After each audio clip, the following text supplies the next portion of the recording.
people. Oh. All right. And we're live, ladies and gentlemen. Thank you guys all so much for stopping by.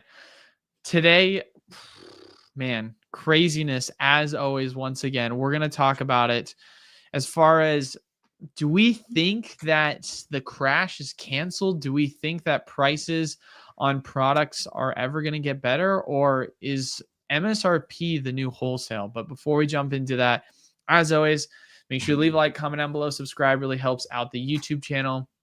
If you want to check out Alex's content, link is down in the description below.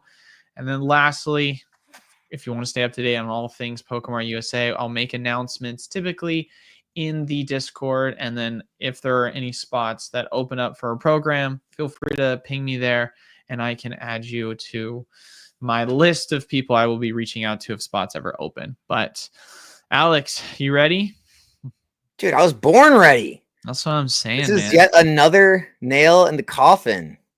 Dude, for the Game Piece Army, for the fear-mongering channels that talk nothing more about reprints and the market's crashing. This is another I don't know, it's another freaking attack on them, I would say. Your best friends, obviously, the Game Piece Army. I know how much you love them. As far as like where I feel like we are currently in the space, you know, I got my final allocations on Prismatic from all of my distros. So just to kind of put in perspective, it's about a third of the size of what we got for our new set release when Prism came out. So it's a decent sized reprint.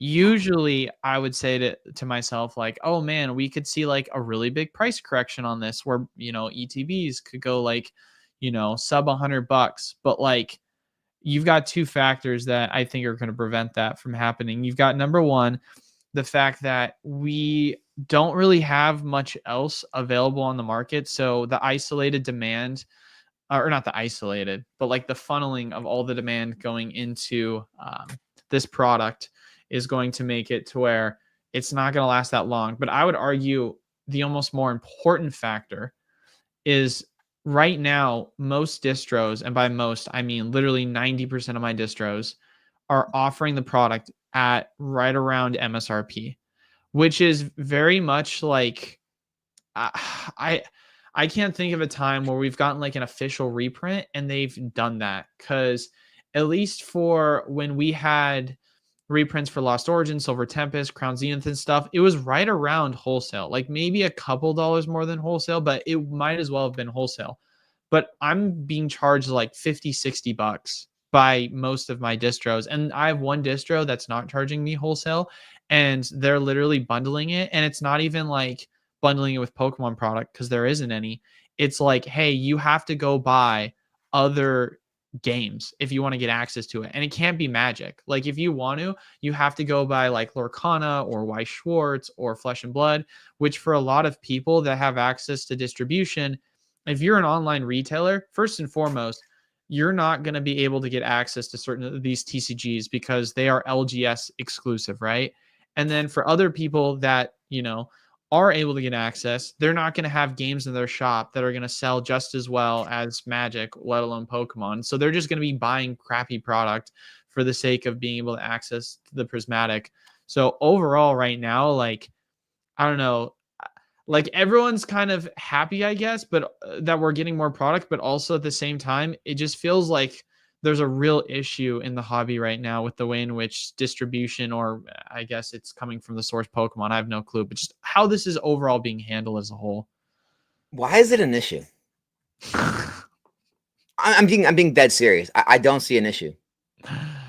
I mean, I've said this many times. I'll keep saying it. It's an issue because if you don't have a way for new stores to build access to allocations through having product available, then you're never going to have any sort of growth in this hobby.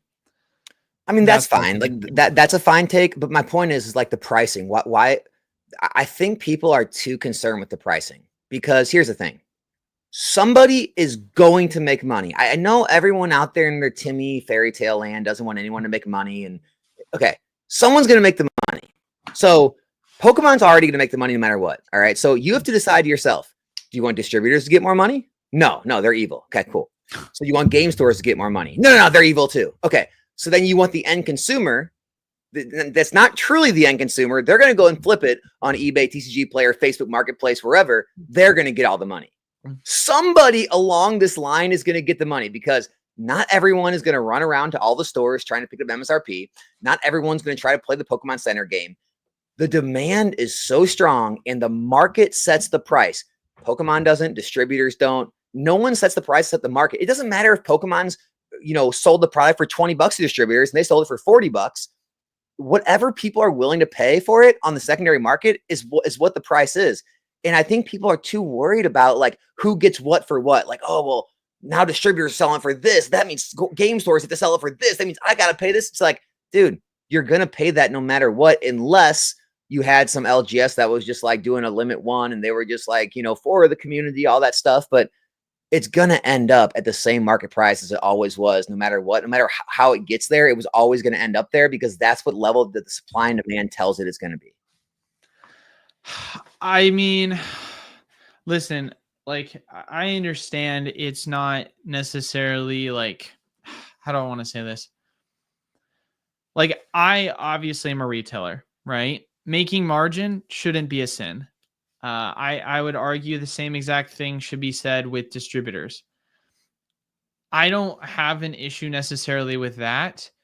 I think the issue comes just to the extent at which the way in which this market operates as a whole. And how it operates plain and simply is if it is a seller's market, it's a race to the bottom. If it's a buyer's market, it's a race to the bottom. If it's a seller's market, then usually you've got this like kind of understanding that prices themselves, because of the demand, are going to be eaten up drastically. And no matter what happens, unless there is some sort of leveling out of demand, the supply isn't going to be able to keep up unless there's more being printed.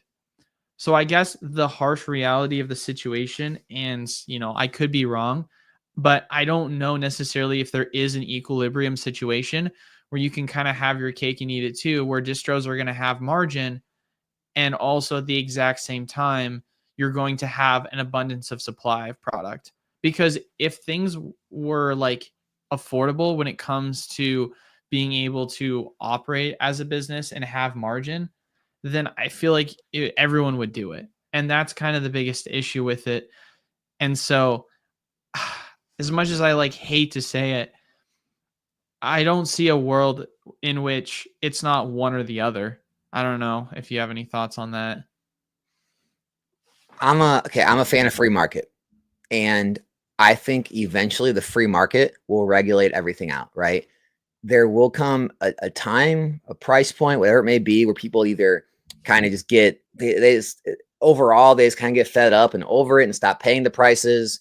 Eventually there enough product comes to a market that people don't want, that eventually starts lowering the prices, whatever. I think that'll help. I also think that this is unfortunate, dude. This is how I really feel. I think a lot of game stores are going to go out of business. I think there's a lot of game stores right now that are playing the allocation game, and they're buying into the distributor, sales rep stuff, where they're starting to take all these ridiculous items and ridiculous card games that are out, and they're stocking up on them to get more Pokemon product. They know they're not going to sell. By the way, they're not selling. They end up donating them for a tax write-off on a lot of this stuff. And then they get better Pokemon allocations. What's going to happen is when the Pokemon isn't making that margin anymore and things do start to fall and they have all this, capital locked up in their things and the margins aren't the same anymore. I think they're going to have a very huge cash flow issue because, it works when everything's sky high and they're making freaking double, triple, margins on these 200-300% on things like Deaths and Rivals. But if it ever gets down to 130, 140 again, and then they just put an order for all this ridiculous junk, and then they get these Pokemon boxes where they're not making enough, I think there's going to be a lot of LGSs in a lot of trouble because not everyone is as well capitalized as you or other people. And, having an extra $30,000, $50,000 on the books, not being able to sell it, that can be literally crushing to people. And so that will eventually level things out and force prices to come down because they'll have to fire sell things just to get income to come in. And at that point, it'll obviously consumers will cool off because they'll start seeing things like go down and not selling as fast. And they'll kind of pull back and go, well, maybe I don't want to buy 10 cases. Maybe I'll buy just one and see how things go. And I think eventually things regulate themselves. But it just takes a few of those events to happen before that will ever happen. Maybe this is going to be a controversial take, but that's what we want. I think that you're going to have businesses that are going to get hurt one way or another. You kind of have to, you know, pick your poison. And for me, I guess my biggest thing is you've got some businesses that are succeeding right now that shouldn't be. And it's because right now, if you just have access to any amount of product, I don't know how you could fail because the margins are so insane right now, right? And so because of that, it's making it to where you have a lot of stores that historically speaking would not be stores that should be succeeding because of poor business practices, or they just don't offer enough of a service that stands out, or a way in which they're able to innovate within the market for their specific business within this hobby. And just under the current market circumstances, they're literally being kept afloat by the margins. And so for me, I guess where the kind of difference is when you have stores that obviously should be deserving of an opportunity in this place because they're offering a better service, they're finding a way to, you know, have a better end goal for the consumer, and they're, you know, potentially innovating in some form of way in the market. They're not going to have that opportunity if there is no product prevalently available at distribution. And so what'll end up happening is if we do kind of see a correction in the market as a whole, you're going to see a lot of those shops that, you know, were supposed to fail, that were succeeding because of the current market circumstances, begin to fail. And then you'll start to see an opportunity where shops that just need a chance to be able to order product and get access to product to then be able to, you know, run a successful store because they know how to move product at much thinner margins. That is obviously, in my personal opinion, going to be a lot healthier for the market because, you know, you might be closing one door for a store, but you're opening one for another. And those ones, in my mind at least, are going to be a lot healthier or a lot more deserving of the market. Because typically speaking, you want to make sure that if a business is being around, the business is being around because it is providing some form of a service within society. It is doing something specifically that is a general form of innovation, at least how I look at it, right? Because it's almost like a subsidization in a way where there's certain businesses that are being subsidized by the fact that they just don't really have to run a successful business because everything's kind of free tendies at the moment. I don't know. Well, That's and you know, kind of a weird way to look at it, but well, and also, you know, as well as I do, I mean, the MSRP thing is the stupidest argument in the world because you know as well as I do, the minute if ETBs are ever like $39.99 on eBay and TCG Player like they were at one point not too long ago, you know as well as I do, those Walmart and Target shelves, they're going to be stocked. They're going to be stocked, and you're not going to see people buying them. And then you're going to say, where's all the people that said, you know, oh, I can't find product? You know what they're going to be doing? They're going to be back shopping online. Right now, they want to pretend like, oh, no, I can't shop online. To give me a break. Everyone, you can jump on eBay TCG Player. You can find a legitimate, you know, seller with 10,000 positive feedback, 100% positive to buy from. You're going to get legitimate product. They're just complaining because it's not the price point they want to pay. As soon as the price point online is cheaper than the one in stores, they'll be right back online and no one will be buying from the Walmarts and Targets anymore. And so like, it's just this game that everyone likes to play that, you know, if it's not the how they want it, they want to complain. When it is how they want it, everyone goes away. They're silent. No one talks about it. yeah, I mean, it's, you know, talking from my own personal perspective and like experience on this, I remember back when I lived in Oregon, we had a shop that was like around when it shouldn't have been. And the reason why it stuck through is because of COVID, which is a weird thing to say because a lot of businesses obviously went under because of COVID. But when the margins were crazy, they were able to stick afloat. And to be fair, they were the only shop in town. And so there wasn't really a ton of options to be able to get access to Pokemon products like you would see at like a town's LGS. And the minute that COVID like started to end and prices began to correct, the business started to struggle more. And then all it took was, my partnership with the, storefront E4, and they just basically ran them out of business within 2 months.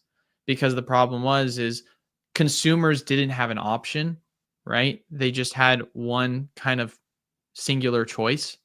And so once they had the opportunity to choose for a better product or service, the business immediately went under. And it just makes sense, right? You want to have that choice for consumers. You want to have the ability for people to say to themselves, like, I don't feel like I'm being forced into this because it is something that is, not in my best interest, but I don't have a choice. Yeah, I mean, it's unfortunate too for card shops too, because when things go down, that's not the only thing that's affected, right? Like everything gets affected. So if you've got a bunch of singles sitting in your display cases, those are usually all coming down in price too. If you've got cards that if you're into grading and you have like orders at PSA or another grading company, all those are coming down too. And so you took all these trades at what you thought were good margins, then they all came down. Now you're making very little margins on the singles, very little margin on your grading plays. You're making no margin again on sealed product, and it just kind of all comes to a head.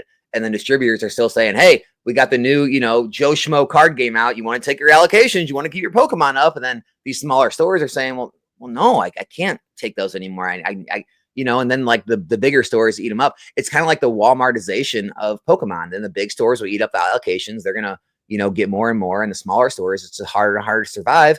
And then they're back stuck with getting a case or so because it's all they can afford until times kind of regulate and they're able to, kind of get rid of that inventory that's kind of dead stock at that point, get new, singles and new cards in that they're buying at their good margins, reselling those into the current market prices. And then they can kind of stabilize if they can make it through kind of that downturn. But there's a lot more that goes into it, I think, than people see than just like, oh, sealed product is selling for less. Consumers are more happy. It's just like, well, yeah, but the whole ecosystem doesn't react well to either way, right? When things drop too quickly, all the seller ecosystem suffers. When things go up too quickly, the consumers suffer. And so it's like, there needs to be, that's why gradual ups and gradual downs are always better, but we just don't see those a lot in collectibles. It's because like MSRP is kind of a sham. It doesn't really exist. Like you have to think about it this way, right? As we're like, as with, as being self-evident, we see what happens when demand is greater than supply, right? Prices continue to go up until prices stabilize because the demand cools down at that specific price. When it comes to the inverse, well, guess what? It's a race to the bottom where you've got retailers that want to make money, but how are they going to stand out? Certain people are able to obviously stand out because of customer service. Certain people are obviously able to stand out because they have some innovative way in which they're selling their product. But the easiest route for most people is let me sell mine for the cheapest, right? And so everyone is going to have that same idea and everyone's going to keep undercutting one another until the individual that can afford to lose the most or, in retrospect compared to, their margin and what they're purchasing for is the ultimate winner. And don't get me wrong, like to a certain extent, you all obviously have a completely different ecosystem of individuals that, are not chronically online. And so they're not looking at it in the same regard because they're going to their local LGS, picking it up right then and there. And either they want to support local or they want to, have the product right in their hand right then and there, or they just, aren't as informed about what's going on in the online market. And then you also, of course, have the entire, place of people that aren't exactly as informed when it comes to knowing what sites to shop at. And so they're not going to, know where to buy from. That's going to be the cheapest. And so they're just going to buy what they trust. But just generally speaking, as a whole, consumers are obviously going to do what's in their best interests of their own wallet, right? And so that's where it's like MSRP doesn't necessarily make sense because as the consumer, right, you want it for as cheap as possible. If you've got some other shop that is going to just continuously undercut, why not go to them And obviously the opposite, of course, will be said when it comes to the bull market, kind of like I was saying. So it's just like, I don't know how you, I guess, find a true balance within this market, because it is a market. Markets go up and down. If I was a game store right now, I kid you not, I would be playing the distro game right at the shop. I'd be like, I would have MSRP packages. I'd have MSRP packages. And I'd be like, okay, we're selling Destin Rivals MSRP. You got to buy the lot. We have a Destin Rivals box. We've got this Weiss Schwartz box with it. You get this like random new card game, and all of it is at full MSRP. Just to move the other junk product at full price. And that way people can have their Destin Rivals at MSRP. And then you can tell them, hey, you wanted MSRP. Here's all the product. I mean, that's a lot of stores do that. They bundle product. So just because they got to be able to get rid of it somehow, which MSRP lot, baby. I don't know, man. I mean, we have certain items that obviously move faster than others in the shop, but I can't necessarily say that we've had products struggle to move. Like the items that usually would sit forever and ever, and we're like, oh my gosh, like we just don't have a ton, like, or we just have so much of it. It's like starting to thin out, and we're starting to run out, you know. But I don't know, Eli. I think it's just investors all trading it back and forth. I don't think it's actually consumers. Checks out to me, man. Yeah. Everyone just is trying to dollar cost average in their position. Look, nobody actually buys this stuff and opens it at this price. Never. Honestly, I said it. I mean, I made a video today, but like, this goes way beyond Pokemon. Like me, I have conversations with my friends about this. I think we all do this. Me and you do. Everyone does this. So it's not like I'm like preaching. I think all of us struggle as humans to compare our individual situation and see it as like fact. And it's why you see like a lot of TikTok videos of like, you know, people like complaining about like student loans, or complaining about like, you know, this is too expensive, or this is unattainable. And it's because everyone compares like what they're going through, and like wants to kind of like find a group that is with them, and they find that group on social media, and like they portray it as like that's the same for everybody. Like not everybody feels this. Yeah, like not everybody feels the same way you do. And so like someone could say, I will not pay more than $4 for a booster pack. That's outrageous. No one's going to pay that. But then, you know, you'll have someone else walk in right after them and be like, oh, $5. Oh yeah, I can, no problem. Another guy right behind them. Oh yeah, $6 sounds good to me. I'll buy as many as you guys want to open the pack. $6 is reasonable. And it's just like someone else hearing that would be like, $6? Are you crazy? Oh my gosh, that is it. And it's just like, people have a hard time understanding that everyone's in a different circumstance. Everyone's got different price points that make sense to them. Everyone's got different fun costs they're willing to spend. And that's hard to come to grips with. You know, like going on a vacation, you could say that hotel's outrageous, or this, you know, thing is, I cannot believe people are paying this much for a Disney World ticket. And then Disney World has, you know, millions of guests. It's just like, there's people that will pay it, that can't afford to pay it. And the fact that maybe your situation at this current point in your life, you can't afford it, doesn't make sense to you, it doesn't mean there's still millions of customers out there that it does make sense for.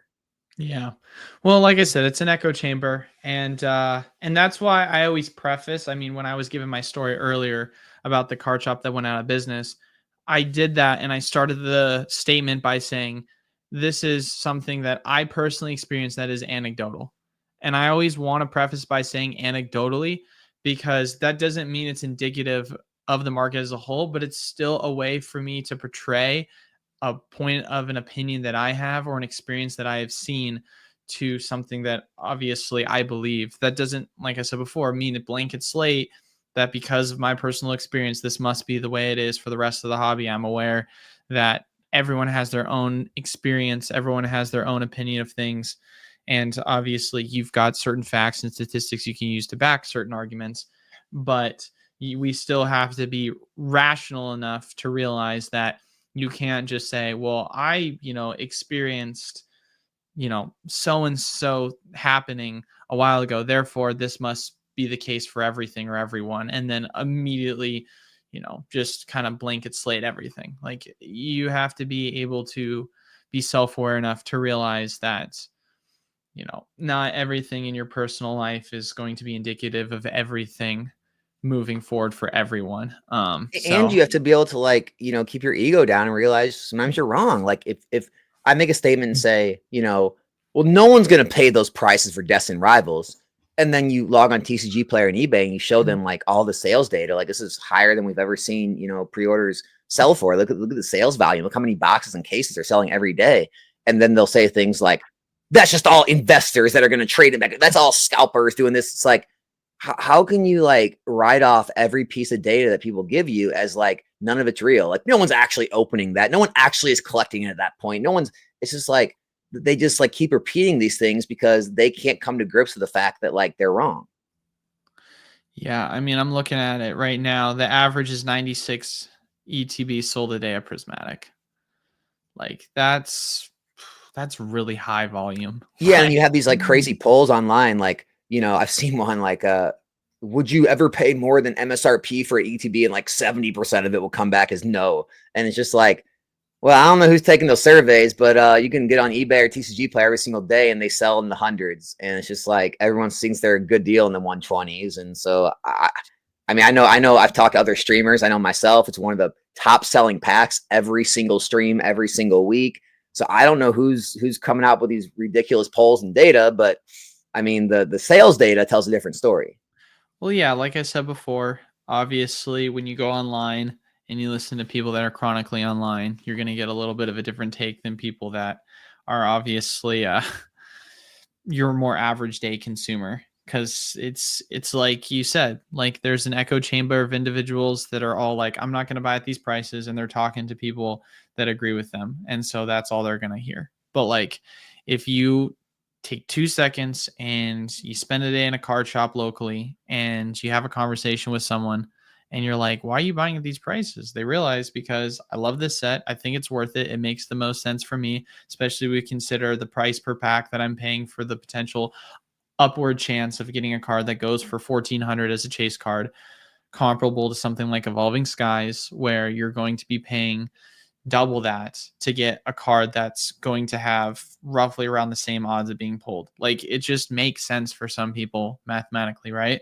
Or they're a huge EV fan, and like there's so many different things. I don't need to kind of get into the weeds of all the different arguments I've heard or all the different statements I've gotten from people that like are like love Prismatic, right? So it's just the sales data shows what the sales data shows, and you can disagree with that, but like that's just kind of where we are right now. So like Alex was saying, like it sells really well for him, and in the shop it's our best selling product. So well, it's like, why do you think people pay all these crazy prices to open X, Y, and Sun and Moon boxes? It's like they're looking for those big chase cards, those mega evolutions, those tag teams, those waifus, whatever it is that's worth a lot of money. It's just like, is it any wonder why people are paying as much as they are for Prismatic when you have the value of cards in there you can hit? It's just like, do you want to, go open a $7 pack of like, I don't know, what, Brilliant Stars or Silver Tempest? You want to go open, 50 of those, or do you want to open 25 Prismatic at double the cost and have a way better chance of pulling a way better card? Because like, in Silver Tempest, Brilliant Stars, Astral Radiance, you may have like 1 or 2 cards that you can pull that are real high value. In Prismatic, you have like an entire handful of cards that you can pull that are high value. And it's just, I don't know, that I think the same rules always apply. The only thing that changes is price point. It'd be like a $3 pack compared to a $6 pack. It's only an issue because when you say $15, yeah, that I agree. It's a lot of money. It's crazy to me. But it still makes sense when you factor in the value inside compared to the value inside these other sets. Yeah, that's something that a lot of people don't take into consideration when they talk about opening packs, because most of the people that I feel like I talk to that don't make that argument or don't understand that argument look at it from an investor's perspective, which you see much more online than in person. Like when it comes to the shop, it's like less than on one hand. I've interacted with people that like invest, like they're all opening the shop. They're all buying to open. Like it is insane to see how many people we have that just come into the shop on a regular basis and they're just like, I want to open product because I love it, right? And it's weird to say that like this shouldn't in theory be like that crazy of a thought process for a card game, which is the entire premise is opening packs. But just where we are right now in the hobby and in the space, it's it's a little polarizing, and it's a little too much of a disconnect, I would say. Yeah, I'm gonna respond to Hamza's comment in the chat. Why people would open XY when you can buy the single? It's the same reason you open a lot of these sets is people, again, everyone's different how they collect. Some people are binder collectors, don't care. There's a lot of PSA 10 perfect card collectors out there. There's even black label collectors now. It is, I would say, near impossible. I would say it's like in the single digits chance for you to actually find a PSA 10 worthy raw XY card in the wild these days. The only true, because they're all been combed through so many times, graded, regraded. The only, realistic way to find an XY card that could possibly be a PSA 10 worthy card is to pull it out of a fresh pack. And the same goes for it becomes more and more prevalent as sets get older and more the near mint cards online get combed through and circulated back and forth, people looking for those 10s. So I think it just goes to the people who collect perfect cards and want those PSA 10s or CGC pristines or Beckett black labels compared to binder collectors. So binder collectors, absolutely never open a pack. Just go buy it, put it in your binder. It'll be near mint, 7, 8, maybe 9 worthy. But to actually find 10 worthy cards, a lot of times with those older sets, you got to try to pull out of a pack. So kind of on topic, I guess, of what you're saying, kind of off topic. We never really touched this at all on stream, but what is your kind of thoughts, speaking of, I guess, general rarity of graded cards? What are your thoughts on PSA changing their grading standards and making it so that it's now harder to get 10s? I don't like it. I wish, if they didn't want to like make a new tier, they should have at least changed like the label or something and made a different color, like so people could see like when it changed, because it's kind of messed up now that like a 10 is technically a stronger 10 now, but like a 9 or an 8 cert is now the same 10 and it's seen as basically the same. Whereas like it's technically harder to get that now, and a lot of those certs that had already been graded, if you literally cracked them and sent them back in, they probably wouldn't get 10s. And so, yeah, I'm not exactly for it.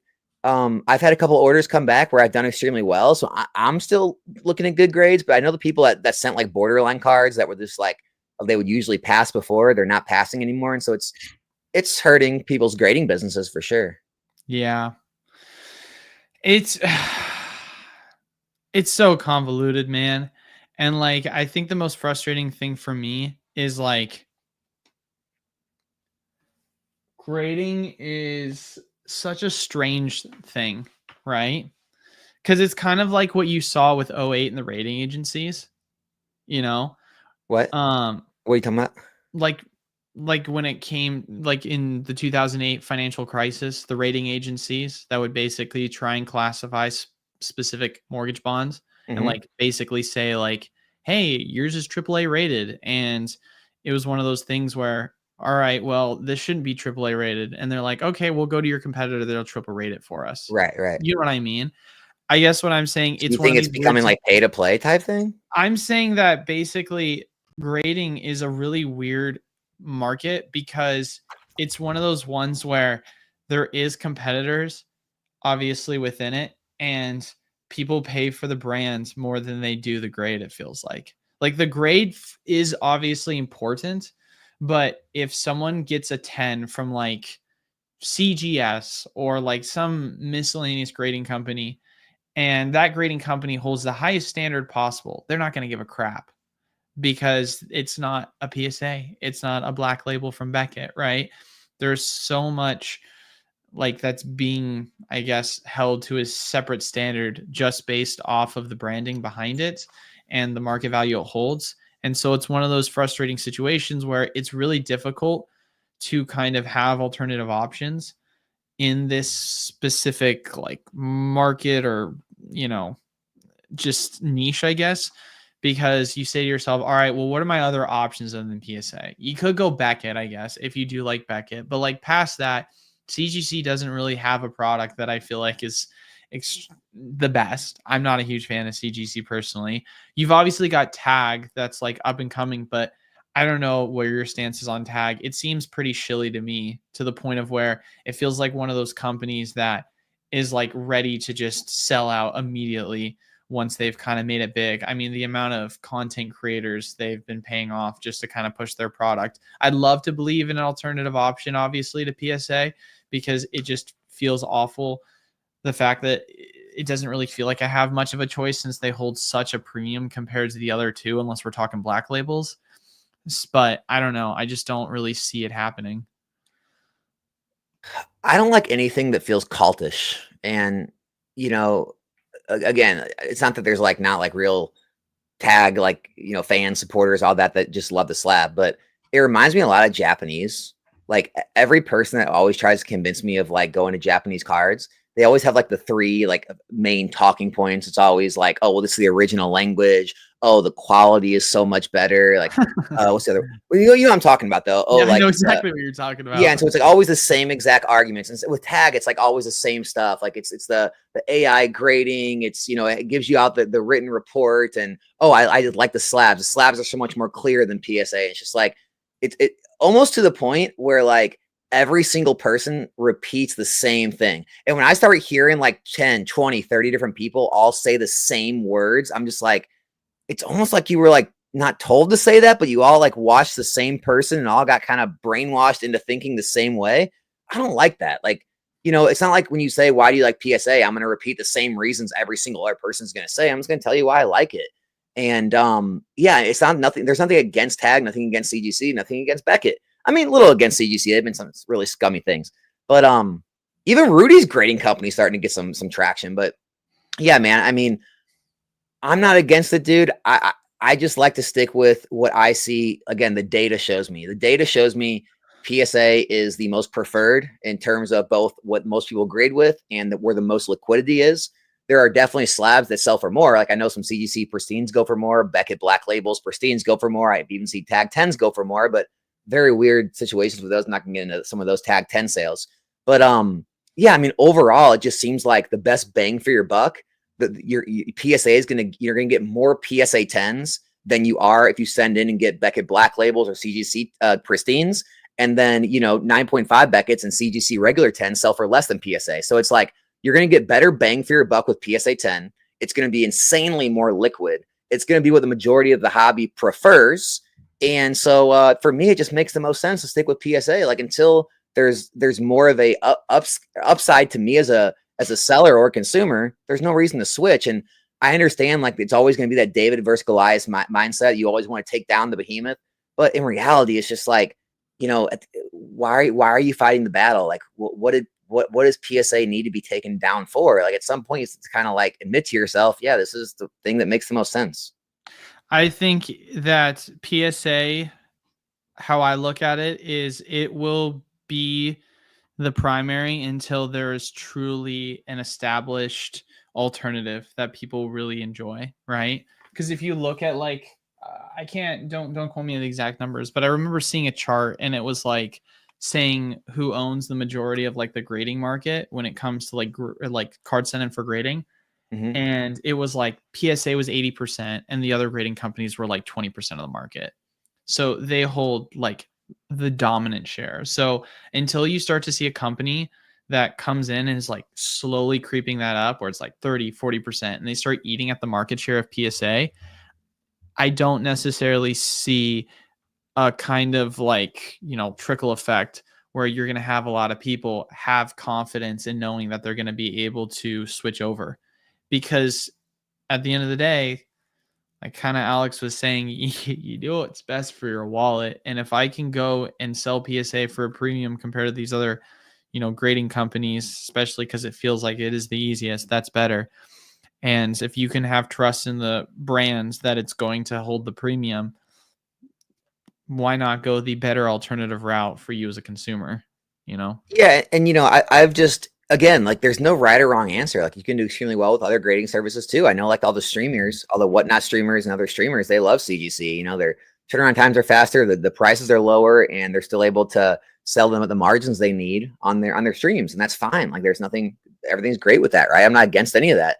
It's just for me, I've always had the same strategy in this hobby. I always want to stay with the most popular, the most liquid, and kind of the most like I would say the easiest to obtain items. And so it's why I've never been a fan of like a lot of these like really niche like vintage cards or niche vintage items or any of these like new up and coming companies and grading services. And I like to stay in the waters where everyone else wants to be. It makes it extremely easy to run a business. And so until like it becomes easier to move those things, easier to transact them, I just don't see a reason to move. It's not that I'm against them. Like you can be not against something, but also not for it. Like it's just, it's like they have to sell me on it. You have to sell me on, the fact that I'm going to be better off using your service than someone else. And if your only thing is, well, we're a little cheaper and we get them to you a little faster, it's like, well, maybe those things aren't as important to me as, the other factors. I really want Tag to like succeed. I want it to be an alternative option because I think obviously choice is good for the market, right? Competition thrives and breeds innovation. When competition thrives. So it's like I'm rooting for it, but there's just a lot of factors that are kind of, making me feel doubtful that I guess the motives behind the team at Tag is actually trying to make this a long-standing business, but I could be wrong. And the other thing you get to watch out for, I made a video about this yesterday with like, all these ancillary items that people like pick up because, they're pitched them on different YouTube channels, like these random collection boxes or tins or mini tins or whatever. Guys, the same thing said to all these grading cards, like people that pitch the idea, oh, you can't afford the 10, invest. And they use the word, I've seen it too. They use the word invest in the 9, invest in the 8. And dude, it's such bad advice because we are in the most extreme bull market we've seen, right? Even in this market, it's hard to move 9s and 8s.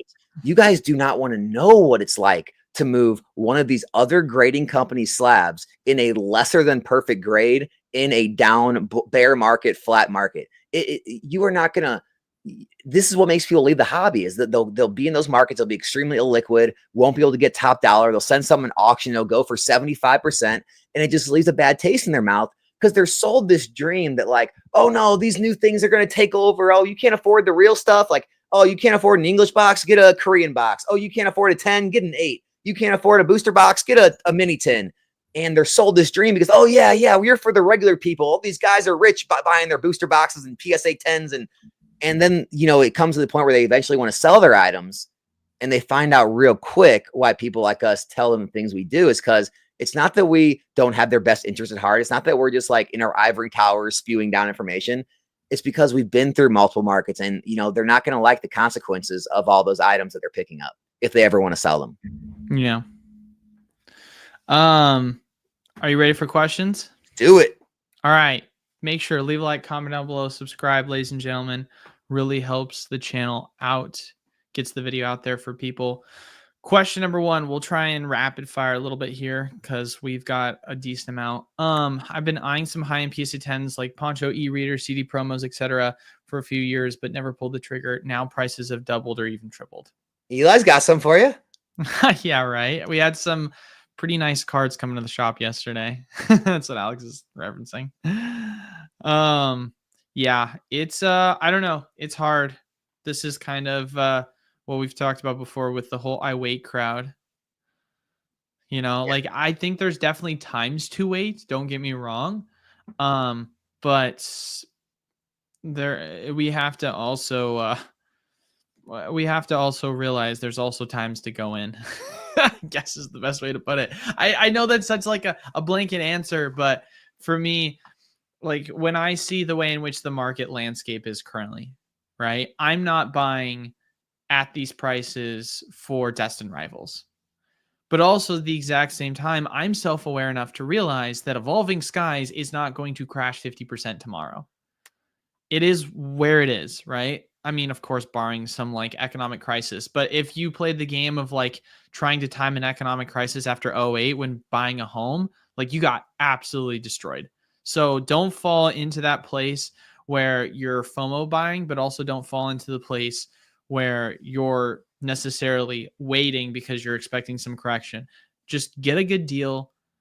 And if you play the long game too, from like an investment perspective, then it shouldn't really matter as a whole, right? I mean, if you look at Apple stock, for example, people were panicking for so long, and who knows, obviously, like it's still, early into the year, but like Apple stock is as of today at 210. And it got, I think, down to like 190-ish. I can't remember where specifically, but once it hit below 200, people were like freaking out. So it's about $10 off from where it was starting the year, if I'm correct, or maybe it has a little bit higher. So you never necessarily know, but it's like you try and look at things from such a short-term lens. You can't be so afraid to, I guess, necessarily be willing to look at it from the long-term perspective, because that's how much we preach so much about on the channel. Yeah, man, with me, like I'm not like super familiar with the price points and all those right now, but I do know they were stagnant for a number of years, or I guess I'd say a number of years, at least over a year. And so I would be waiting for another time of like downturn or stagnation. That's just how I pick up anything I'm looking to buy. I wouldn't be buying into a massive run like a lot of those are going on right now. And so I'm not saying they're going to correct anywhere near the prices you could have bought them at. But, you know, the good thing about buying after a correction is knowing you're not buying the top. It may keep going down, right? The market right now, if you bought the S&P 500 right now, it doesn't matter what it does. It could keep going down. You still didn't buy the top. You're still getting in at somewhat of a discount from the highs. And that's what I would say on these. If you're still looking to pick them up, wait till they come off their highs at a point where you're more comfortable buying them at, because at least you know you didn't buy the top of that point. You may be wrong and they might keep going down, but at least you got a somewhat deal on them. So I would wait until things kind of come down, stabilize, then look to start buying then, because I mean, I would be more okay with missing out on more returns than trying to jump in and catch a, you know, jump in right after it's about to fall. You just never know. Right. And I meant to say 10%, not $10 for Apple. I think the high was like 245. But the low was like 170. So it's already up $40 from the low. That's a pretty aggressive. I mean, it's volatile right now, right? So market shouldn't be this crazy, but I guess the ultimate point I'm trying to make is, like Alex was saying, right? Just like, let's just focus more on the long-term game here and not try and worry about the moves that happen in the everyday interim. Target dropped a crap ton of Prism Evo ETBs. What are the odds TPC just keeps reprinting these to Shining Fates levels? I think it's highly possible. 0%. I think that I don't see it going down to like where Crown Zenith was, because Crown Zenith, they printed it so much it went down to 40. But I think the only, how do I want to say this? The only way it'll matter is if the market as a whole cools off, right? And if the market as a whole cools off, then fantastic, because we've seen every single specialty set sell for below MSRP that I can think of, right? Because you had 151 selling at Costco. I don't think Hidden Fates ever did. I'm talking about in the like COVID moving forward era. Specifically, just so that we're on the same timeline. Champions Path Forward. So, because Champions Path at one point, like pre-sale was selling for like 80, $90. And then when they got the reprint, it went down to $40. It was over 100 before the reprint. Yeah, it was up there. Champions was up there. And then obviously Shining, I mean, we don't have to talk about Shining. It got printed like crazy. I mean, even 151, right? 151, as we saw Target, it just sat, or not Target, sorry, at Costco. It just sat. Like the UPCs sat on the shelf. Dude, we like sat here urging people to buy them. Yeah. So it's one of those things where it's not out of the picture. I think it's possible, but I would argue that you're going to have to not only have them address it by printing the crap out of this and putting it into big box retailers as well as reprints for LGSs, but you're also going to have to address it by making the rest of the market kind of cool off through more supply. Because if you had product at $89.99 right now for 151 at Costco, it wouldn't last whatsoever. I mean, we obviously have seen so many videos of fights for blooming waters. So you just need to make sure that the market can cool off for that to happen. So who knows if that is going to occur, but that's kind of what we're waiting for. Dude, me and you sat here on this live stream and we had people in chat. And and guys, this is all on his live. We can go find the video and show you the chat. We can show you what we said. We sat here with people in the chat telling us they're going to wait for the reprint. They're going to print this into the ground for years, all this stupid stuff. As 151 sat at Costco for $79.99 in store, $79.99 in stores, $89.99 online. And I sat here, I urged people, I said, this is the time. No, you don't need to wait for any reprints. This is the play. And some of you took it, some of you didn't. And this prismatic, Eli's 100% right. The only thing that slows prismatic down and is the market slowing down. It doesn't matter how much they print it. It doesn't matter. They can print it again. It's going to sell out again. And so I think, in my opinion, I think for the market to get to that slow again, to Shining Fates time, like that timeline, I think prismatic will be basically out of print at that point. I think it'll be too long. So in my opinion, I think there's zero chance it goes to that point. I mean, I think MSRP, or sorry, wholesale was $70 for the ultra premium for 151. So like, I don't understand waiting. It's $10 above wholesale. How much better can it get? Like, because you had, again, like, and it's still here, but it's getting a little, people are starting to like not think that way a little bit more and more. But that whole Chilling Reign Fusion Strike battle styles thing, the Crown Zenith thing, it was so cemented in people's heads that they thought that the word reprint meant crash. And what they didn't understand is these reprints were happening on these sets in a bear market. It was a flat market. There was no demand. There was like small amounts of demand. The hobby was like somewhat, strong, but not like this. And so it's like, they don't understand that a reprint in a bull market is not a reprint in a bear market. It's totally different. Yeah.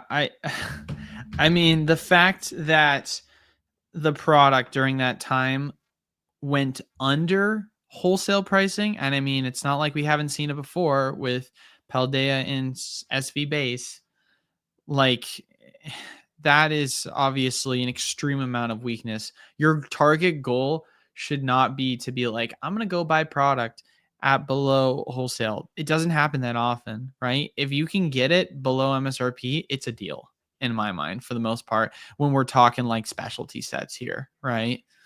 Obviously it's a little different for booster boxes pre crazy market, right? Like MSRP is 166. Obviously, if you were buying Stellar at 150, it wasn't a good deal. But for ETB's specialty sets, historically speaking, if you bought it for in the 40s, it was a fantastic price. I want to give a shout out too to Celestial. He didn't ask a question, but he donated $5. Thank you so much. And he said, this one's for you, Alex, obviously. Game piece, survival of the fittest, guppy gang, baby. Yeah, baby. So shout out to Celestial. Thank you so much for the $5. I don't know if this is a serious question, but why is it always Timmy? I don't know, man. Alex, why is it always Timmy? Timmy! Target increases price on certain Pokemon product. Thoughts on how it will affect the secondary market? Will it set a new floor on market price? Did Target increase their price? I don't know. I don't really. I legitimately don't shop at Target or Walmart for Pokemon. I don't either. I don't shop at Target for. My wife shops at Target. But I mean, we shop there for household items. I just never look at the Pokemon stuff. I'm just not. Exactly. I'm not interested. Yeah, exactly. I mean, I don't know. Like, I don't know what the price is. I know that last time I checked, they were selling packs for like $5.20, right around that. So I don't know. I'm curious what they're selling it for. But it's like, it has to be more than just Target. It has to be a majority of retailers, right? Because you obviously have Walmart. You obviously have the like, I wouldn't say general wholesalers. I wouldn't count them because they obviously are always going to be under the market. But it's going to be basically your big kind of majority of places people are going to shop at. As weird as it sounds, like people are going to Barnes and Nobles, people are going to Kohl's, people are going to Macy's. Like there's other places past just Walmart and Target that you can go shop at and get access to the product. It's the same argument, dude. There's no There's no price that any of these stores are held to. Like this idea that like, oh, Wasn't there a well, scandal about MJ Holding like trying to yeah, backdoor some product? Did you hear about yeah, they that? were like selling on Walmart.com for a higher price Isn't that through a insane? subsidiary. But it's Yeah. like, dude, there's no price point to Target and Walmart to sell product. Put it this way. Let's just call it we'll call a healthy market where I guess consumers and sellers are both happy. We'll say somewhere around MSRP. Dude, you could literally go to Walmart, you could go to Barnes and Noble, you could go to your local gas station, you could go to a place at the mall. They're all going to have different prices. Like no one is forced to sell at any certain price. There's prices that these stores, decide to sell at, and they usually kind of sell at similar prices because they're like trying to compete or whatever. But I mean, Walmart can literally put $70 in the ETB tomorrow, and there's nothing anyone's going to do about it. Like it's just a free market. If But the do we stuff wasn't know? selling, But and do then if we the stuff know if doesn't sell, what do they do? Because what do they do? I'll tell you what they do because I was there. I was there in these markets. You know what they do? They slap a big clearance sticker on there, and they say "Shining Fates Super Premium Collections, $59.99." Then another clearance sticker goes over the green one. They slap an orange one over that, and it says "Shining Fate" or "Shining Legends Super Premium Collection, $39.99." That's what happens. But do we know though if there's any sort of contractual obligations for these big box retailers? Because that I No. at least think is possible when it comes to MSRP pricing. I wouldn't be surprised Let by me that. call my MJ Holdings rep. I'll ask him. Sorry, I am sneezing like You're crazy good, right now. man. Nah, I don't think anyone knows. It's allergy season right now. Do you think investing in Twilight will pay off for Fernando? Why Fernando? Is there something in the chat? I think it'll pay off for everyone else. Not sure about Fernando though. He's 6 feet from the edge, and he's thinking 6 feet isn't too far down. Is there an inside meme I don't Yeah, he understand? gives me crap on Creed, so I'm just like throwing Creed lyrics at him. Oh, I get it. I don't. Yeah, that's funny. All right, next question. And then guys, if you want us to answer your questions also, it's easiest if you literally like if you've seen the ones that we've taken, you put question first and then followed by your question. Just makes it easier as we scroll through to answer everyone's questions. All right. Next question that we have up. I am scrolling. Wow, there's a lot of conversation today. Good. It's good. The hobby is strong. Still 30 minutes. Do you share? Hi, Eli. Do you share Alex's opinion on PC ETBs, and what's your thoughts on the long-term perspective of seal cases of PC ETBs over hyped? Question mark. Alex, you want to give a brief summation of your opinion, and then I can rebuttal or Yeah, agree. that's a good question. I actually do want to hear your thoughts on that. Yeah, I made a video recently just talking about how I thought PC ETBs we're kind of reaching like a shelf life or so. I would say where I think a lot of them are reaching price points where they're probably going to go stagnant, not see a huge amount of growth, and they might not be very good investments at the current prices, especially the ones that are up to 3, 4, 500. Also, I think the PC ETB or the PC promos are overhyped, and I compared them to the staff promos during the XY Sun and Moon era, and even some of the Sword and Shield, where the staff promos all saw all-time highs during COVID. And even during this bull market where all the boxes and all the sets are all like skyrocketing, all the staff promos have not recovered at all. They're still at their lows and they're not moving.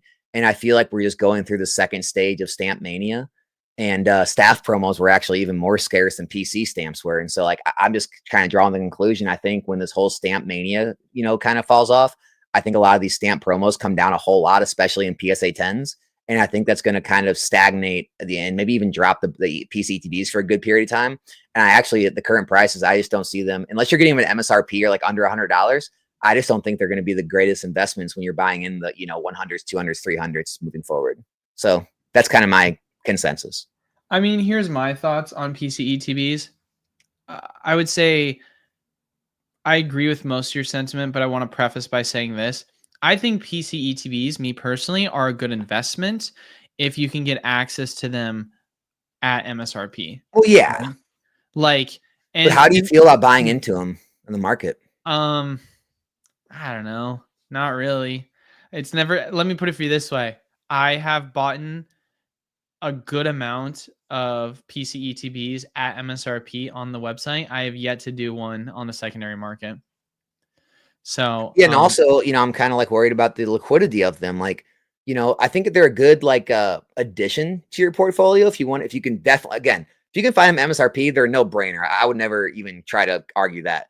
But even if you can find them under $100, I think they're still good. But like, yeah, man, I'm worried about the liquidity of these things, especially in a more downturn market. Because even right now, some of them don't have a huge amount of liquidity. I can't imagine what it's going to be like in a bear market. And so, like, yeah, that's just kind of what I was saying. Is like, I think people are getting a little PCETB happy right now. Well, because like I think there's a ton of upward mobility for PCETBs. I've always been high on them, but like there does come a price point, like Alex was saying, where they're more likely to go sideways. And the only thing that will prevent that from happening is the set or the pack themselves being more valuable. Kind of like what we saw with Evolving Skies, where Evolving Skies ETBs have continued to go up because Evolving Skies is Evolving Skies, right? But like the premiums aren't going to go extremely far past the point of like a couple $100. I highly doubt you're going to start seeing them go into the 4s, the 5s. And I think a good example of that, taking it outside of the PCETB route, is Celebrations Ultra Premium Collection. That is an item that it's right now selling for around 450, 460-ish. And if I'm correct, that item has been around $400 for the past like 3 or 4 years. I sold mine like less than a year after release for 400. I had at one point I had 20 of them, and I sold like half of them between 380 to 400, like less than a year after release. Yeah. So basically, in the last 3+ years, I've seen 10% growth. No, that's an item that like when it first came out, people were super high on it because the margins compared to wholesale, I can't remember what the wholesale cost is, but I remember them being really good. And so people were super high on it because of just how expensive it was out the gate. But like, it's done nothing so far. Like, it's just sad. So it's been a terrible investment. I'll be honest. Like I should have sold everything back then and used the money on something else.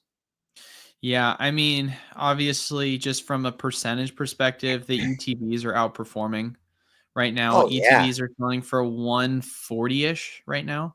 You could buy the ETBs for 50 back then when the PC ETBs were like 180, or when the UPCs were like 180, 200. And so like those have a little over doubled. The ETBs have went up like almost 2x. Yeah, I want to double check that. Where are the PC ETBs right now price wise? They're at 200 a pop right now. I remember I bought the PC ETBs. Those have done great.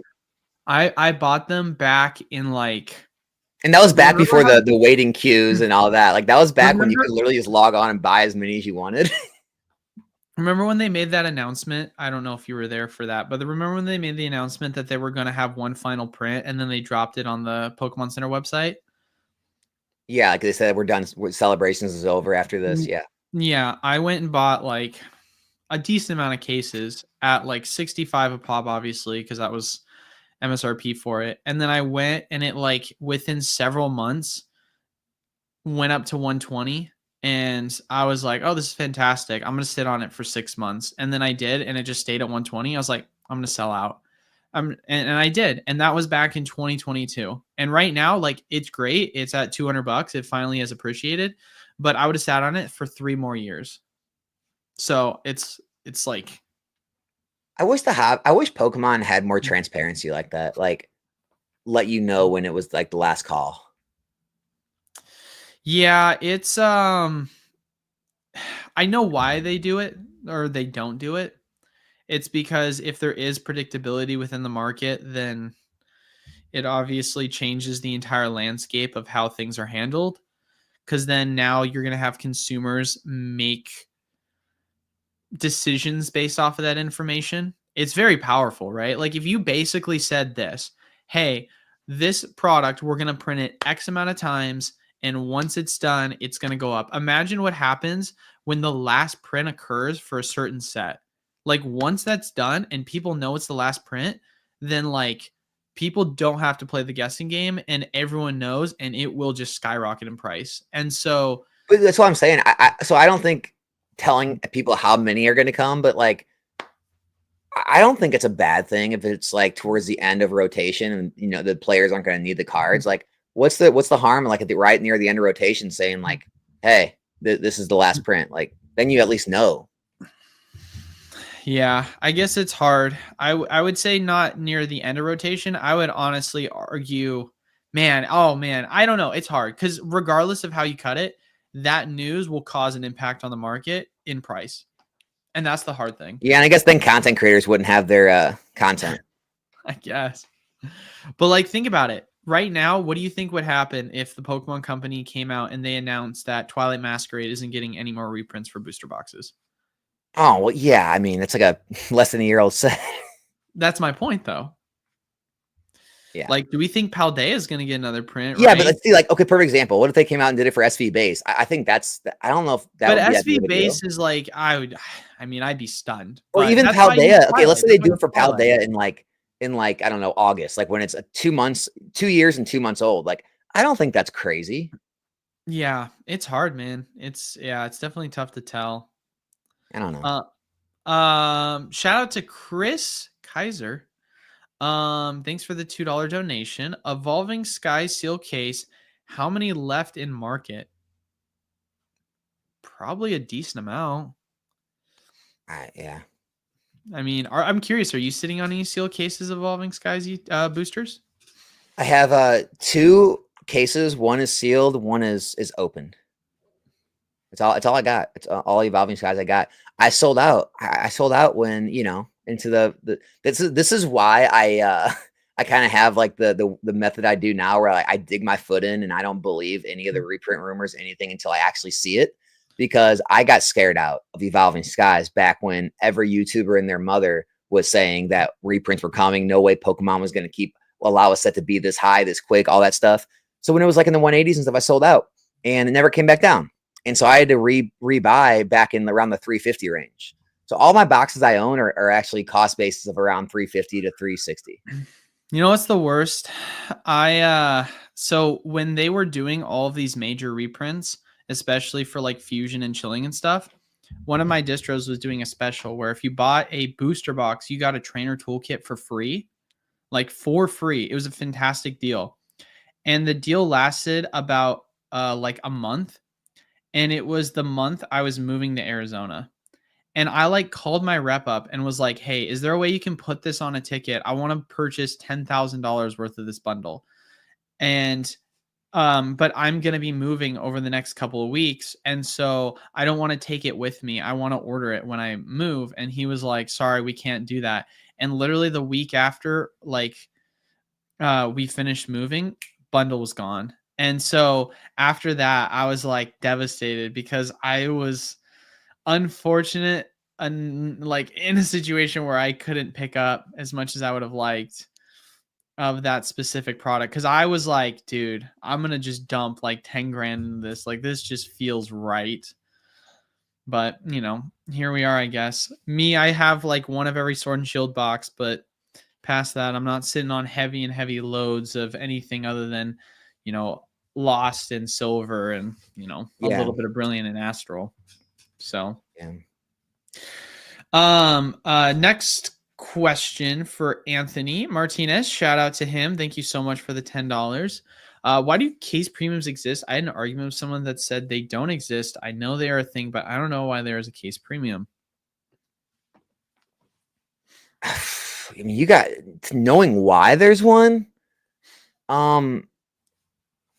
I honestly don't know. It's just like the scarcity of them. I guess depending on like obviously the condition of the case, I guess it's perceived that all the boxes in there are usually, like minty quality unless the case is banged up. But honestly, I couldn't give you a great answer. I can give you some of those types of like ideas, but yeah, there definitely is a case premium. Obviously, you can see that. It's very obvious, but I don't know really why. I don't know why collectors prefer. There's also weird things out there that people prefer, like first print. People are really getting obsessed with first print.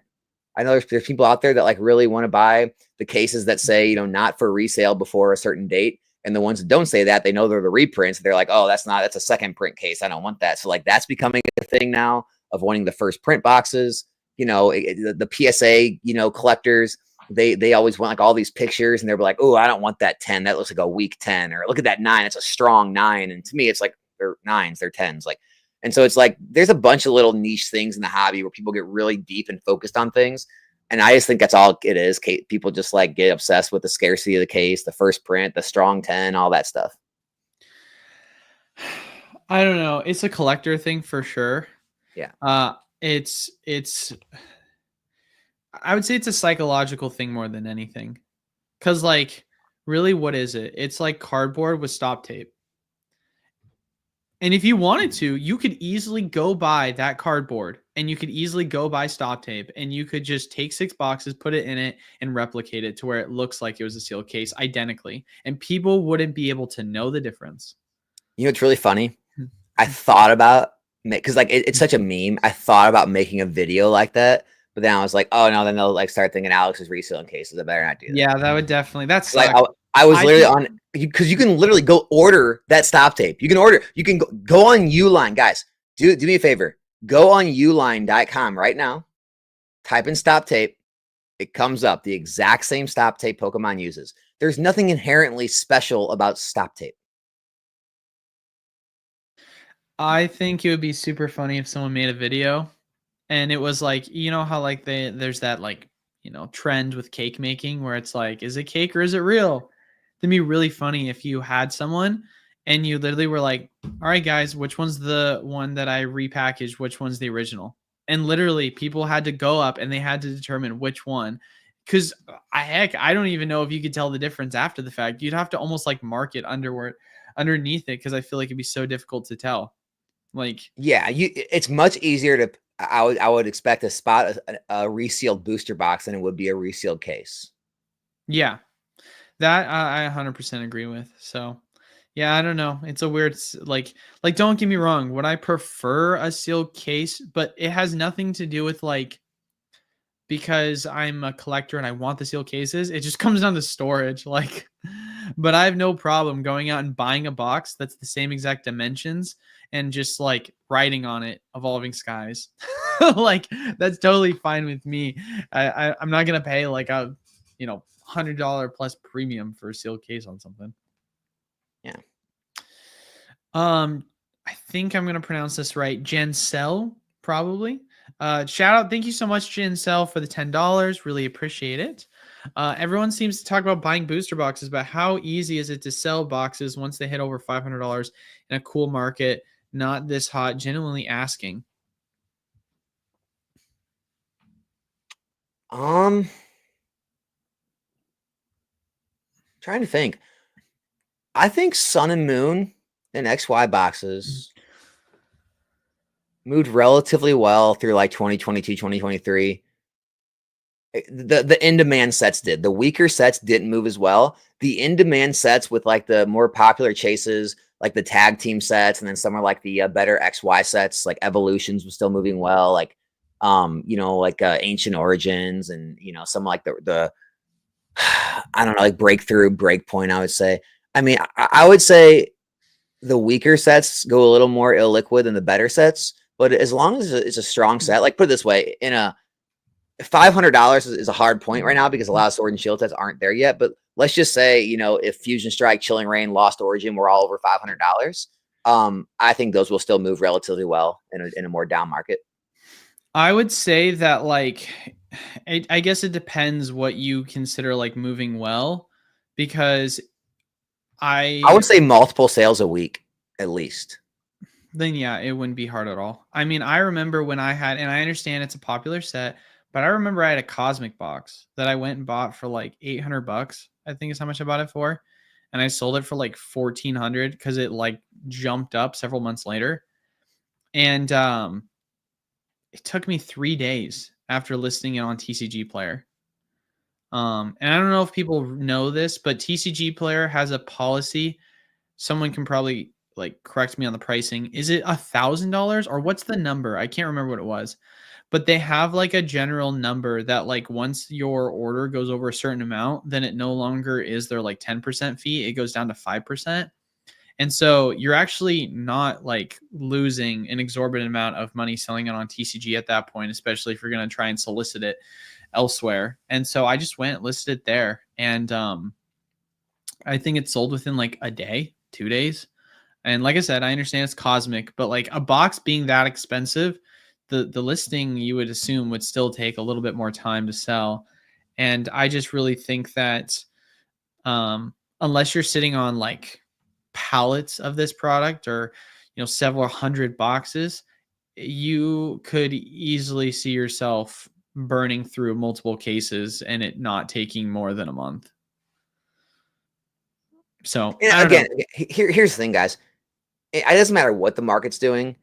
If you have clear pictures, a good description, and you're at least somewhat of a established seller, you have at least some feedback, it's 100%, and you list it near lowest market, your stuff's going to move.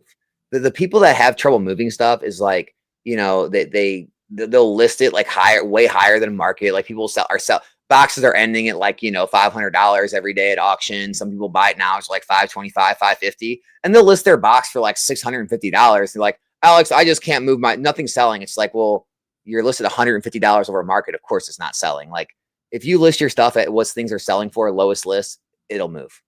It'll move. Yeah, 100%. Does SV remind you of XY in any way? That's the question. No, not at all. Why? No, not the slightest. Why would it remind us of XY? Yeah, I don't know. Food for thought. Let us know. I'm curious as what reminds you of XY about it. Yeah. I like this question. Is Fab investable, or is Rudy pump and dumping it? I like Fab 2.0 now that they've controlled their print runs. That question's for you, dude. Yeah, not you at all. I don't know anything about Fab. You don't know anything? No. I think that I will say this.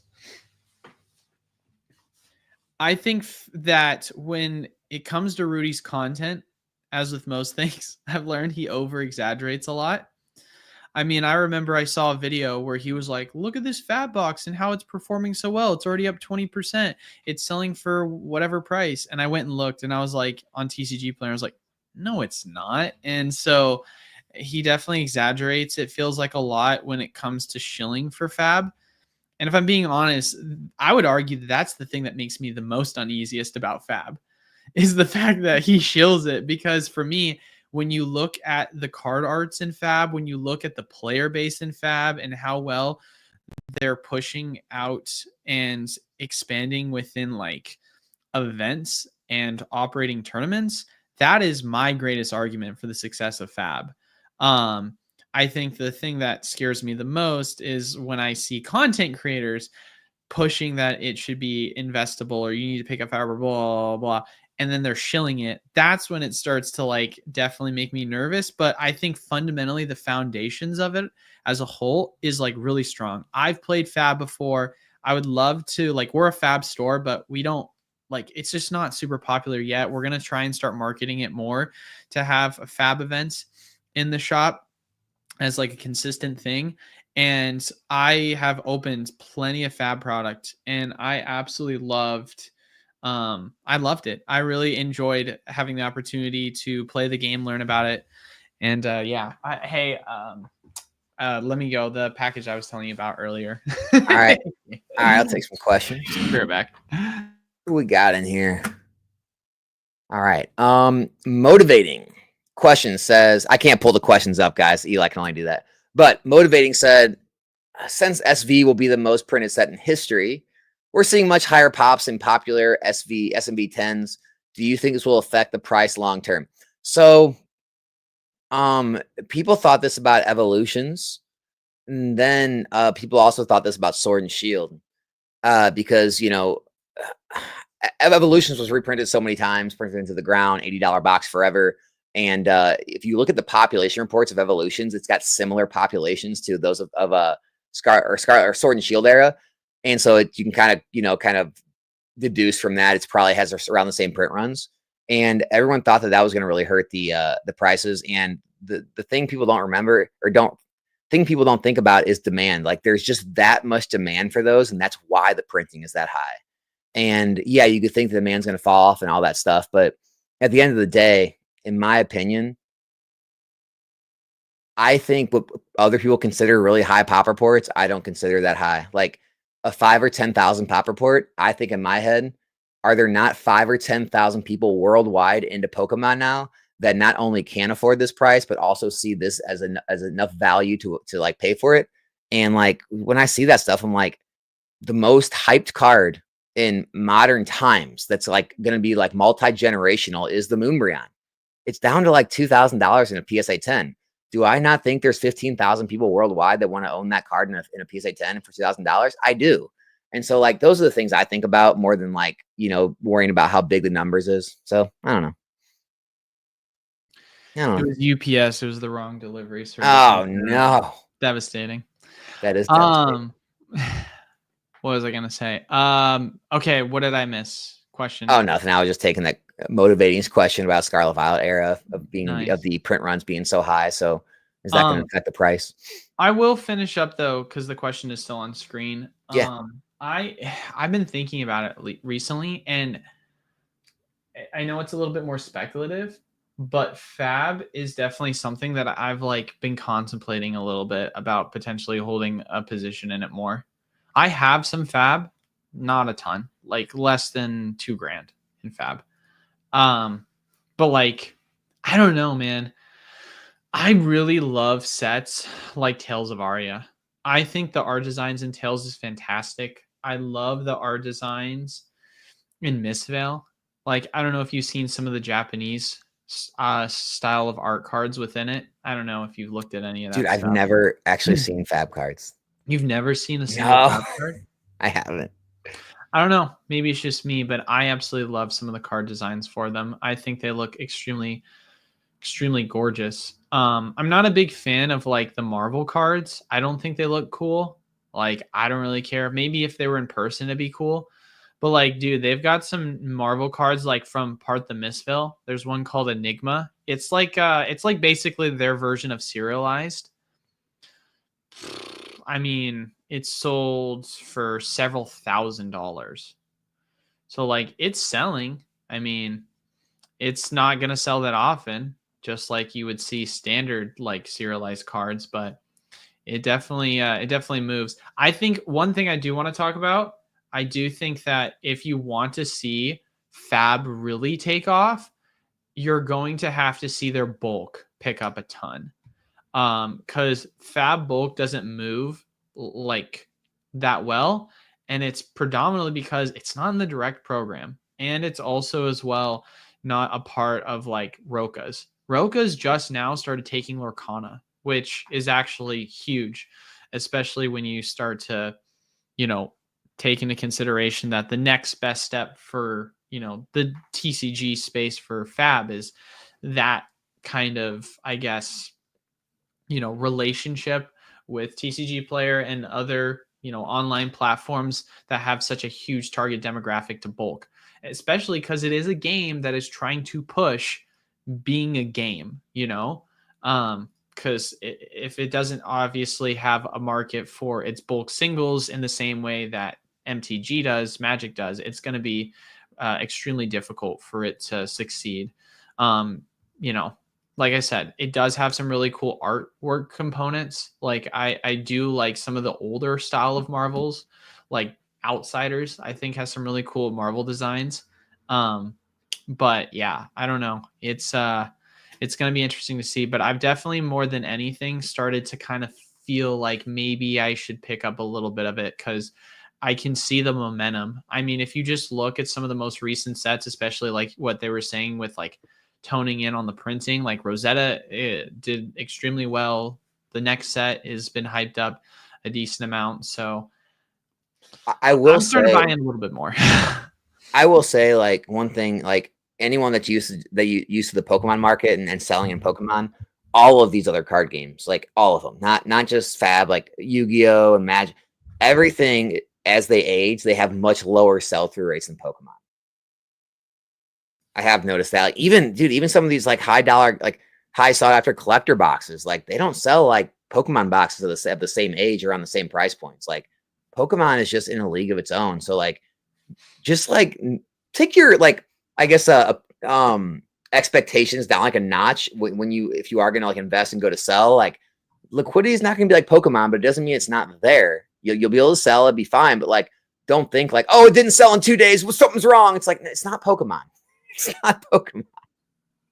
You know? Yeah, I guess it's a little bit different with like Magic, because Magic is so much more of a singles game. Like the sell-through rates on expensive singles is like 4 to 5 times greater than that of Pokemon. Like it's insane. But yeah, in terms of like collector boxes, like Bloombro, for example, extremely popular set. One of my favorite in the block. Collectors for them, which are going right now for like 420, which is, I mean, I think the wholesale pricing on it was like 180. So like that's solid. It sells like 3 a day. So it's not like you're seeing with, I mean, it's not the newest set, but like, I guess what's a good one to compare it to? What would we say? Well, let's do Stellar. Actually, well, no, let's look at Lost Origin. I mean, Lost Origin is about $400. How much is LO selling for? What's the sell-through rate on that? I don't mind that one. $400. Yeah, I guess it's about the same. I guess like two to 3 a day. It's 3 a day as well. Yeah, it looks like it's selling 3 a day as well. So it looks like it's roughly around the same. So yeah, I guess it just depends on the time frame, because I'd be willing to bet if you go look right now and you look at Tarkir, I highly doubt Tarkir is 3 a day. And Tarkir is boosters are pretty close to 400. I think they're like 360, 380 last time I checked. Let me double check. They are selling for 370 currently, and there's 44 a day. Yeah, so that's a decent amount for collectors. So it looks like the sell-through rate for sealed is roughly around the same. But I do agree with Alex, though, with Fab. But I guess for me, I'm not making a bet that like, oh my gosh, it's going to go up and like I'm going to be able to sell it fast. I'm making a bet on the game itself. Because like the reason why I wasn't into MetaZoo was because it, like, what did it have behind it? Like, it didn't have really a card game that people were into. People were like, oh, these remind me of early WotC era, like Pokemon, you know what I mean? Like pre-Nintendo era. So it was something that felt like it was just nostalgia driven, versus Fab is like, it's been around. It was around for, I think, 2018. You'll have to correct me on it, but it was several years before COVID. So it had already been around before that, obviously picked up during COVID. And the card game itself, there's a lot of individuals that came from Magic that are, a fan of competitive card games, and they wanted to create an alternative to that with a different mechanic. And so that's kind of what they're really wanting to push, and it's very innovative in that way. And then on top of that, they're also making extremely cool art designs. I mean, as someone who like obviously has gotten a lot more into Magic, and I play Magic more frequently now, the like reverse foilings on the cards, or the foilings I should say, they're garbage. Like the foilings suck. And if you look at some of the foiling arts, it's like gorgeous, some of the foiling arts in Fab. So I do like a lot of what they're trying to do. They've got multiple things going for them. Yeah. Oh my god, dude, I didn't realize how long we've been going for. Okay, we'll do like 3 more questions. The simplified Chinese gem packs have micro stamps to texture holograms, differentiate from the fake. Do you think anything like that would ever come to the US? I don't know. I don't know. Crazy. That's crazy. I have absolutely no idea. That's a hard one to say. I mean, possibly, but I don't know. I think here's my take, guys. I think if you just like kind of like stick to the golden rule, like if it seems too good to be true, it is. I've been back in this hobby for 10 years now. I've literally never I've never bought a fake thing. I've never got duped by a fake. And it's because when I like see a box selling, from some, weird seller for way lower than what the market price is, I don't think, oh my gosh, there's a great deal. I think, yeah, something's up with that. It's probably fake. Yeah, it's just like, don't buy into the stuff that looks too good to be true. It probably is type thing. and you won't even have to worry about getting hit by fake stuff. That'd be my best opinion. Would it be bad to sell off SV sealed right now to buy singles and slabs now that those have dropped and sealed hasn't much? I wouldn't. I mean, unless you want to play into the fact that you think like some of the newer stuff is going to get reprints, like I don't know, Journey or Surging or Stellar, but like SV base, Paldea, Obsidian, Paradox, Tempor, I wouldn't be selling it. I wouldn't. 151, in my opinion, and what I'm actually doing, I'm not selling any of mine. I am happy holding. I think they're going to be very, very good products in the future.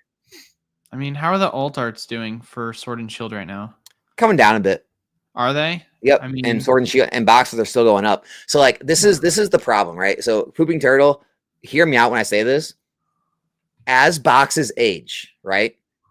So the singles and the sealed will always detach. You have to like become comfortable with that.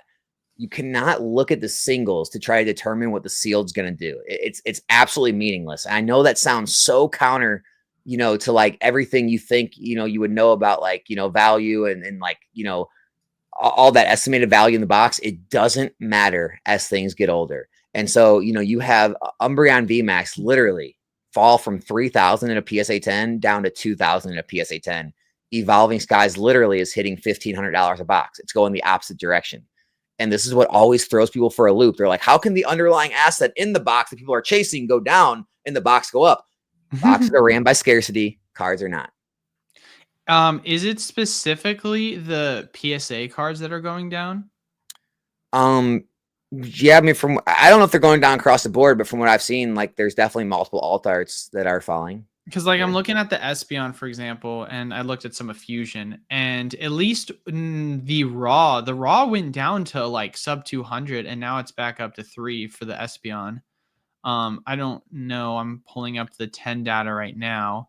The 10 card, it looks like back in January it was at 679, and now it's at 489. So yeah, it's weirdly enough, it's the 10s, like you said. That is interesting, but I don't know. This one might sound a little controversial. I don't like investing in slabs. I'm not a big slab investor. That's just me personally. That shouldn't be controversial to anyone that's been in the hobby for any time at all. I think that it's because the upside is like I'd much rather buy a raw card and have a chance of also sending it in for grading and getting a 10 as an upside potential, or if it doesn't, I can just sit on it and then just sell it for its raw value and still like make money, versus buying a 10 for the premium of it being a 10 and then just be tied down to the value of that card itself. Like it doesn't give me flexibility in the same way, I feel like, as buying a raw. And don't get me wrong, like it's not a guarantee that you're just going to buy a card and it's going to have a high chance of getting a 10, but realistically, you're not going to miss out. I feel like if you're buying a raw card in near mint condition, that's like basically 9 worthy, as you would in terms of a rate of return if the value of that card just significantly shoots up, because odds are if the card goes up in value in raw, it's probably going up as a 10 and vice versa. Like obviously the 10 itself has its own kind of moves that it makes. Sometimes it's overvalued, sometimes it's undervalued, and you'll kind of have to play the game there. But for me, like the baseline value does in core come from the card itself. So you're never going to see an instance when the raw card is going to be worth more than the 10, So there's a premium that comes with that you're also investing in. Yeah. We'll do one more question after this. If Prismatic Super Premium Collection drops in stores at Walmart and Target, over under 4 stabbings. All right. I'll take the under. You're gonna take the under? Taking the under. It's dude. Certainly gonna be over. You think it's over? Have we had any stabbings from the Blooming Waters yet? I don't know, dude. If he said fights, that would have been different. If you said like fist fights, I'm freaking Eli. This is look, we are getting to the end of this crumbling empire, okay? And I think it's good. I think having stabbings over Pokemon cards, tells us exactly where we're at as a society. It's it definitely paints a picture. I will say that. All right, I'll do 2 more questions because that was not a serious one, obviously. Will PSA mint 9s from modern era of population maintain or appreciate value? I don't think 9s are ever going to be a thing. Unless PSA gets harsher on 9 grades, then maybe. But like they talked about making 10s have higher standards, but not really 9s. Like now maybe vintage, there's certain vintage cards, but even then, like I don't know, like 9s themselves, especially with modern, ultra modern, there's not a premium that you're getting compared to raw. Like they're pretty close if you add in the grading fee to one another. Yeah, that's a Sometimes there's problem. instances where it's even cheaper than raw, which is not the best. Yeah, I'm not a fan of 9s, but like, you know, if you want like if you're wanting to make a play on the raw card and you can find 9s at the same price, and that way you know it's like protected, it's authenticated. I mean, it's not a bad play there, but like I wouldn't be buying expecting it to have a premium. If that Yeah, makes I'm sense. not. I mean, I already gave my reasoning behind why I wouldn't get a 10, let alone a 9. Yeah, that's, I'm passing. All right, we'll do this as last question. Long-term mindset, prismatic ETBs or booster bundle, 10K budget. Which one performs better 5+ years? God dang it. Dude, I've been wrong. This is like one of the things I've been admittedly wrong on is these booster bundles. Like I'm not like a fan of them, but like it seems like this is one of those times where I say like to be an investor, you can't be emotional and you can't let your own thoughts like cloud the judgment of the data. And the data is showing us people like bundles and even like these sealed displays and these sealed cases are selling at premiums to what the loose bundles are, the same way we see case premiums on booster boxes. And yeah, man, it just I don't think there's a bad answer here. I mean, the Prismatic ETBs have the EV promos. Booster bundles are in very high demand. People love them. I don't think there's a bad answer. If I had to pick one, god dang it. What here? I would have to look at the pack price. Eli, you give your answer. I'm gonna look at the pack price.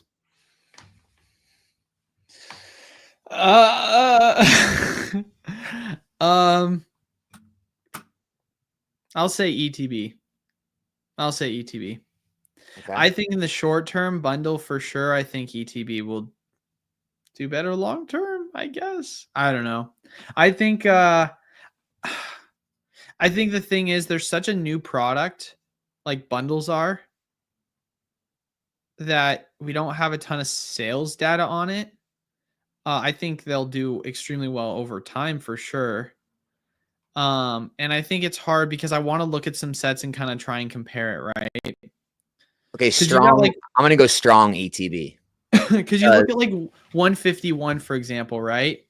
And I don't think 151 is the best example because obviously the price of that, the price of that kind of corrected a little bit and now it's starting to move. And it's like, what's it at? I think right now it's at $68 for the bundle. It's one of those things where I guess, are you asking me from a dude, it's if a very I simple had to, answer. if I had to buy it, oh my god, No, this Eli, is it's a actually. very simple answer right now. It's ETBs. I want to hear your Well, it's reasoning very behind simple. it. Booster bundles right now are going for like $81, $82 on TCG Player. They're selling for that, which is Yeah. like a $13.66 cents a pack. If you multiply that by 9 packs, it gives you $123. Well, the ETBs are literally selling for 124. So you're getting the EV promo card for $1. So you're getting way more value right now in the ETBs than you are the bundles at the current market price. So if you're talking about buying right now at current market, the ETBs are actually undervalued compared to the bundles. That's my I take. think the hard thing for me is that people just prefer to buy the bundles because it's a cheap way for them to get sealed product. Because it's significantly cheaper, Yeah. like the amount of people that are like, I don't want to buy loose packs, so I'll buy a booster bundle. And if it was a lesser promo, I could see that, but dude, not that EV promo, that's always going to be in demand. I'll take. Are you talking about for yeah? Because we're talking prismatic here, obviously. Yeah, I gotta stick with that. The ETB.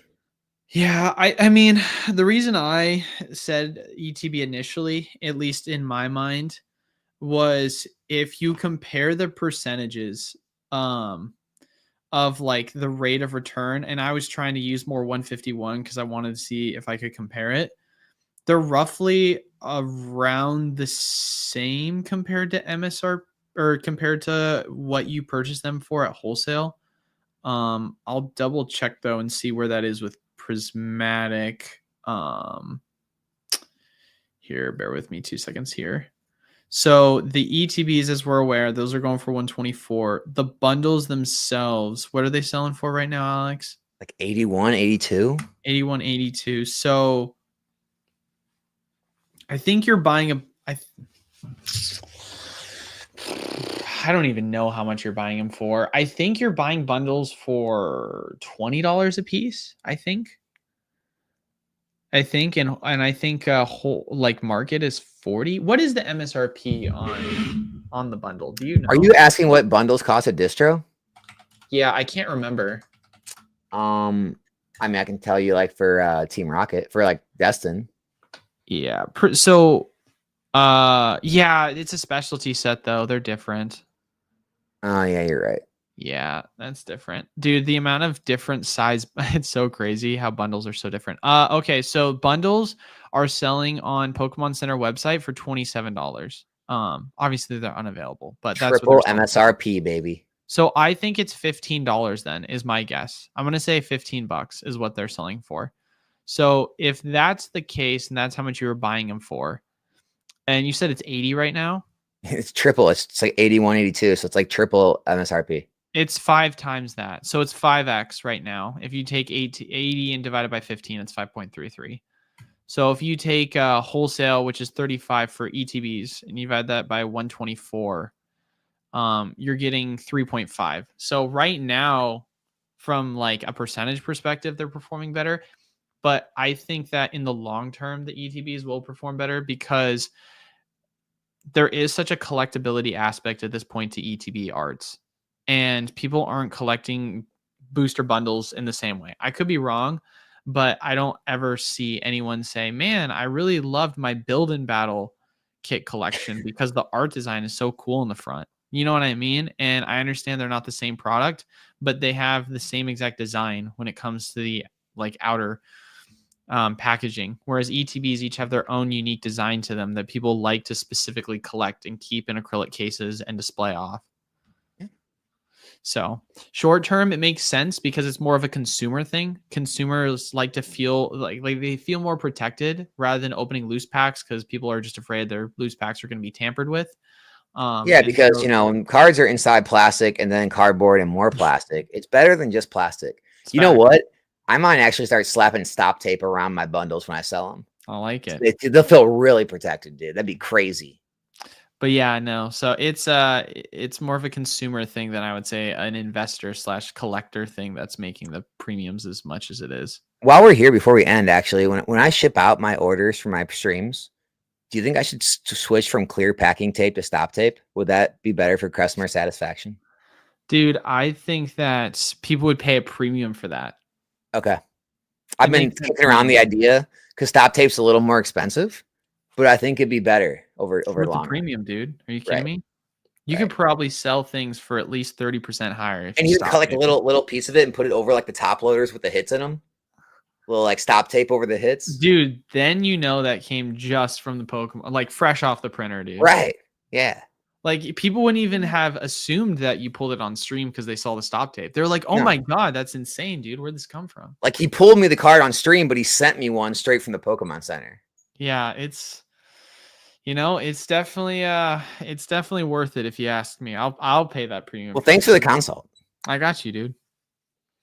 All right, guys, we'll wrap it up there. Anything you want to say before we head out? No, man, it's another good combo. I think we're continuing to save the hobby. All right, ladies and gentlemen, thank you guys all so much for stopping by. As always, make sure to leave a like, comment down below, subscribe, really helps the channel. Alex, you want to check him out, links are down in the description below for him. And then as always, Discord is the place where we keep everyone up to date. So if you want to check that out, links down in the description below for that as well. But all right, everyone, have a wonderful rest of your Tuesday. One actually thing I do want to say, I should be good to stream next Tuesday, but I will be out of town. So I will have to, where are you going this time? I'm going to California. I'm visiting family. So yeah, I like to visit family every couple years, I guess. So I'd like it to be more often.